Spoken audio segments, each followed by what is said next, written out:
ಯಾರು ಸಾಯಿಸಿ ತಂದು ತಗೊಂಡು ಬಿಸಾಡಿದ್ದಾರೆ ಸರ್ ಅಲ್ಲಿ. ಓಕೆ. ನಿನ್ನೆ ನೈಟ್ 9:30 ಗಂಟೆಗೆ ಮನೆಯಿಂದ ಬಂದಿದ್ರು ಸರ್ ಅವರು. ಯಾರು ಬಿಟ್ಟರು ಗಾಡಿಗೆ ಅದು ನನ್ನ ತಮ್ಮ ಮಗನೇ ದೊಡ್ಡ ಚಿಕ್ಕ ಮಗ ಬಿಟ್ಟಿದ್ದ ಅವನು. ಓಕೆ. ನನ್ನ ಚಿಕ್ಕ ಮಗ ಎಲ್ಲಿಗೆ ಬಿಟ್ಟು ಅದು ಇಲ್ಲಿ ಮದ್ದಡಕಕ್ಕೆ ಬಿಟ್ಟಿದ್ದ. ಓಕೆ. ಡ್ರೈವರ್ ಕೆಲಸ ಮಾಡೋದು ಸರ್. ಓಕೆ. ಲಾರಿಯಲ್ಲಿ ಹೋಗ್ತಾನೆ, ಯಾರು ಲಾರಿಯಲ್ಲಿ ಕರೆದ್ರು ಹೋಗ್ತಾನೆ. ಓಕೆ.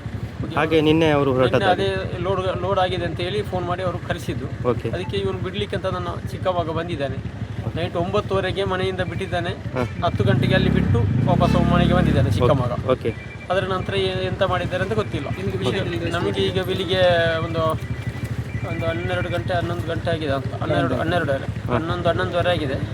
ಅಷ್ಟೊತ್ತಿಗೆ ನಮ್ಮ ಬಾವರಿಗೆ ಫೋನ್ ಮಾಡಿತು. ಅವರು ನನಗೆ ಹೇಳಿದರು ಹೀಗೆ ವಿಷಯ ಆಗಿದೆ ಅಂತ. ಅಲ್ಲಿ ಸ್ಪಾಟಲ್ಲಿ ಅಂದರೆ ಎಲ್ಲ ಪುಡಿ ಆಗಿದೆ. ಅಲ್ಲಿ ಎತ್ಕೊಂಡು ಬಂದೇ ಅಲ್ಲಿ ಬಿಸಾಕಿದ್ದಾರೆ. ಅಲ್ಲಿ ಮೊರಡ ಮಾಡಿದೆಯಲ್ಲ, ಅದು ಬೇರೆ ಕಡೆ ಮಾಡಿ ಅಲ್ಲಿಗೆ ತಗೊಂಡ್ಬಂದು ಬಿಸಾಡಿದ್ದಾರೆ. ಯಾರೇ ಮಾಡಿರಲಿ ಅವ್ರಿಗೂ ಮಕ್ಕಳಿದ್ದಾರೆ. ಇನ್ನು ಅವ್ರಿಗೆ ಮಕ್ಕಳು ಇಲ್ಲದಿದ್ದರೂ ಮಕ್ಕಳು ಹುಟ್ಟುತ್ತಾರೆ.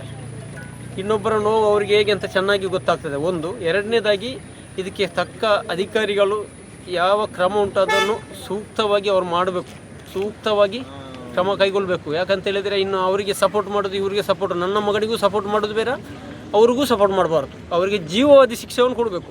ಈಗ ಏನಂತ ಹೇಳಿದರೆ ಅವರ ಕುತ್ತಿಗೆಯಲ್ಲಿ ಸೆರಗೆಗಳು ಕೆಲವೊಂದು ಸಿಕ್ಕಾಕೊಂಡಿದೆ. ಅದು ಹೇಗೆ? ಅದು ತಗೊಂಡ್ಬಂದು ಬಿಸಾಡುವಾಗ ಅದರ ಮೇಲೆ ಅವರು ಇದ್ರದ್ದು ಎಂತ ತೊಂಡೆಕಾಯಿದು ಇದು ಬೀಳಿ ಹಾಕಿದ್ರು. ಅದು ಅದರ ಮೇಲೆ ಬಿಸಾಕಿ ಬಿಟ್ಟಿದ್ದಾರೆ. ಹಾಗಾಗಿ ಅದು ಕುತ್ತಿಗೆಗೆ ಸಿಕ್ಕೊಂಡಿದೆ.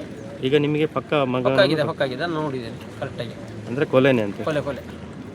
ಅವ್ರಿಗೆ ಜೀವಾವಧಿ ಶಿಕ್ಷೆಯನ್ನೇ ಕೊಡಬೇಕು, ಬೇರೆ ಯಾವುದು ಕೊಟ್ಟರೂ ಆಗಲ್ಲ. ಅವ್ರು ಉಳಿದು ಏನು ಪ್ರಯೋಜನ ಇಲ್ಲ. ಇನ್ನೊಬ್ಬರ ತಾಯಿಗೆ ನೋವು ಮಾಡೋದು ಬೇರೆ ಅವರು ಮಕ್ಕಳಿಗೆ. ನಿಮ್ಮ ಹೆಸರು? ನಂದು ಶರೀಫ್ ಅಂತ ಹೇಳಿ.